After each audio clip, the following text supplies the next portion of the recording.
Afternoon dears, बात करते हैं आज गोल्ड के पोजीशन की। पहले हम अपनी कल की एनालाइज देख लेते हैं। कल हमने जब गोल्ड को एनालाइज किया तो यहाँ 2900 के आसपास था और यहाँ पर दो पोजीशन ही मैंने बताई थी। एक तो अगर ये इसका टॉप जो है वो टेस्ट करता है तो यहाँ से दोबारा आएगा 2896 तक, और यहाँ से जो है वो बुलिश होने के चांसेस होंगे 27 के आसपास तक। और अगर तो ये यहाँ से अप जाता है और इसको टेस्ट करके ब्रेक ना कर पाए तो फर्स्ट टारगेट यही होगा। लेकिन ये मैंने जैसा बताया था कि माइनर लेवल है, इसलिए ज़्यादा चांसेस होंगे कि ये ब्रेक हो जाए 2886। और अगर ये ब्रेक होता है तो 2878। हमारे पास दो ही ऑप्शन थे। एक तो यही था कि या तो ये इसको टेस्ट करके नीचे आए या फिर इसको ब्रेक करके नीचे आए। लेकिन कल की पोजीशन जैसा मैंने कल भी बताया था कि हॉलीडे है, इस वजह से नीचे से तो अच्छा खासा बुलिश हुआ, लेकिन फिर यहाँ आके एक रेंज बन गई। इसने 2909 को जो है वो कल ना तो टेस्ट किया ना ही जो है वो इसे ब्रेक किया, और ये एक रेंज बना के इसी तकरीबन 2896 वाले एरिया से यहीं पे मूव करता रहा। और आज जब ओपन हुआ तो इस तरह से ये पोजीशन बनी। आपने देखा कि ये इस एरिया को ब्रेक किया, लेकिन अभी तक इसका ये जो टॉप था 1916 वाला, ये ब्रेक तो नहीं हुआ है इससे। तो ये थी हमारी कल की एनालाइज और मार्केट की मूवमेंट। अब देख लेते हैं आज के इंपॉर्टेंट एरियाज क्या होंगे। आज के इंपॉर्टेंट एरियाज की अगर हम बात करें तो इस टाइम सिचुएशन ये है कि जिस तरह इस एरिया को ब्रेक किया है इसने, ये लेवल थोड़ा मैंने अपसाइड लिया है क्योंकि यहाँ पर अप जो है वो अच्छे क्लोज लगे हुए हैं। तो अब दो पोजीशन ही है, अगर तो ये इस एरिया को ब्रेक कर देता है और इसके नीचे H1 का क्लोज लगाता है तो फिर ये पोजीशन बनेगी। और अगर आता है नीचे इसको टेस्ट करता है तो ये दोबारा अपसाइड जा सकता है। और अब टारगेट जो है वो 2923 का है।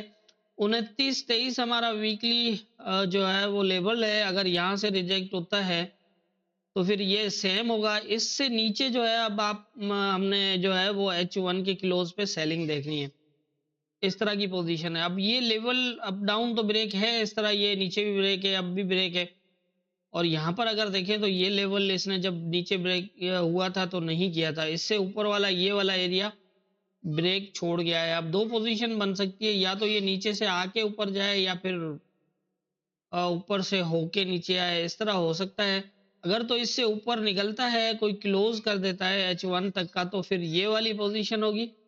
और अगर यहाँ से रिजेक्ट हुआ तो फिर ये इस तरह होगा। एक पोजीशन ये है और दूसरी पोजीशन ये है कि अगर ये यहाँ से नीचे आ जाता है, प्रॉपर टेस्ट करता है, तो ये इसको, क्योंकि शेडो ब्रेक है तो ये पॉसिबल है कि सेम इसको ब्रेक करे, लेकिन वहाँ से फिर जो है वो रिजेक्ट होने के चांसेस होंगे इस तरह।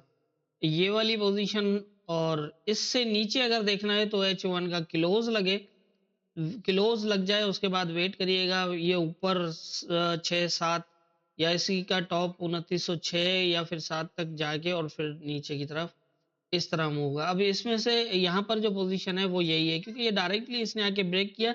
दूसरा ये है कि यहाँ पर ये काफ़ी इंपॉर्टेंट सपोर्ट का एरिया बनता है, जिसको जिस तरह ब्रेक किया है M15 में, तो ऊपर ब्रेक दो बुलिश और फिर उसके बाद इसने प्रॉपर टेस्ट करके ये ऊपर की तरफ निकला है। तो ये दो पोजीशन हो सकती है। ये भी हो सकता है कि इसको टेस्ट करके ऊपर निकल जाए, ये भी हो सकता है कि ये सीधा ऊपर निकल जाए। लेकिन अगर ये आता है H1 का क्लोज देता है तो फिर यहाँ से एक सेल की अच्छी एंट्री मिलेगी। लेकिन अगर ये यहाँ से सीधा ऊपर जाता है तो फिर 23 वाले एरिया से रिजेक्ट होने के ज़्यादा चांसेस होंगे। और 23 वाले एरिया से अगर रिजेक्ट होता है तो फिर ये वाली पोजीशन 2904 से नीचे सेल H1 की क्लोज पे ही हमने देखना है। ऊपर की पोजीशन इन एरियाज में मेरा जहाँ तक मशवरा है कि बाइंग फिलहाल मत करिएगा, क्योंकि यहाँ से अगर इसने बाइंग बनानी होगी तो एक सपोर्ट चाहिए इसको। क्योंकि कल का जैसे था हमारा कि यहाँ पर जो एक माइनर लेवल लिया था वो कल इसने ब्रेक किया हुआ है, लेकिन इस एरिया को टेस्ट नहीं किया। यहाँ पर भी अगर हम देखें इसको ब्रेक किया है, लेकिन दोबारा जो है वो इसके बिल्कुल करीब से बुलिश हुआ।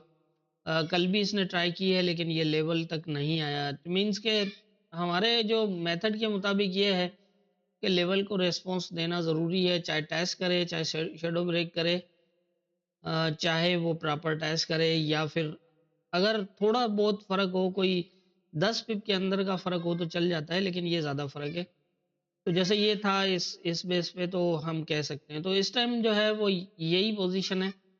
सेलिंग कैसे देखनी है और बाइंग कैसे देखनी है, उसके लिए यही है। अगर ये नीचे आता है, यहाँ पीछे M15 का सेटअप तो मौजूद है, अगर इसने रुकना हुआ तो ये आके यहाँ पर रुक जाएगा, और अगर रुकता है तो फिर यहाँ से एक बाइंग जो है वो ट्रेड मिल सकती है। लेकिन अगर ये यहाँ से ऊपर निकल जाता है क्योंकि शेडो ब्रेक है, तो वहां से रिजेक्ट होने के ज्यादा चांसेस होंगे। नीचे इस एरिया से नीचे सेलिंग मैंने आपको बता दी किस तरह होनी है। तो मेरे ख्याल से, मेरी समझ के मुताबिक मुझे आज यही लग रहा है, बाकी होना क्या है ये तो ऊपर वाला बेहतर जानता है। दुआ में याद रखिएगा।